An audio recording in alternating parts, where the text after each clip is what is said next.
علی اور احمد کی سمندر کی سفر۔ ایک دن علی اور احمد نے اپنے دوستوں کو ساتھ لے کر سمندر کی سفر پر نکل پڑے۔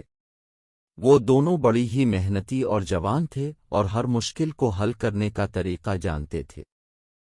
پہلا دن سمندر کے کنارے پر رات گزری۔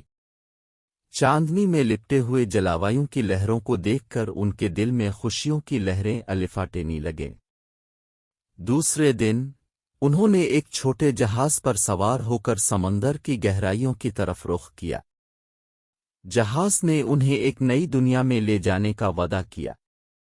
زیر آب دنیا نے علی اور احمد کو اپنے بغیر زیر آب جہاز کی خوبصورتیوں کے سامنے خوش آمدید کہا۔ مچھلیاں اپنی رنگینیوں میں جلاوایوں کی طرح الفاڑتی ہوئی نظر آئیں اور ریزش میں شامل ہونے کا اظہار کرتی ہوئی نظر آئیں۔ احمد نے ایک خاص کینین پہنچا رکھی تھی تاکہ وہ زیر آب جہاز کی سمت دکھا سکے۔ علی نے بندرگاہ کی زندگی کی خصوصیات کو دھیان سے سمجھنے کی کوشش کی۔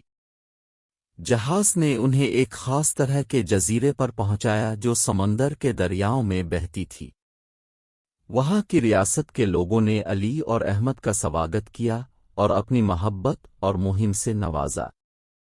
دنیا کی خوبصورت مناظر نامہ نے علی اور احمد کے دلوں کو چھو لیا۔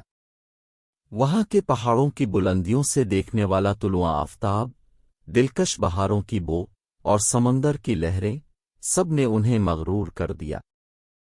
انہوں نے اپنے دلوں کو اس نئی دنیا کی طرف کھول دیا تھا۔ وہاں کے لوگوں سے دوستی کی اشارہ کیا اور ان کے ساتھ وقت گزارنے کا مواقع دیا۔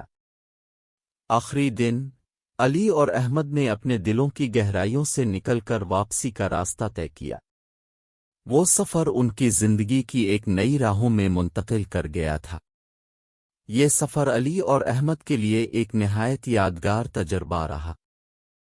انہوں نے دنیا کی خوبصورتیوں کا لطف الف اور نئے دن کی توقع سے ملاقات کی۔ انہوں نے اپنے دوستوں کو بھی اس سفر کی کہانیاں بتا کر انہیں بھی سفر کرنے کے لیے مائل کر دیا۔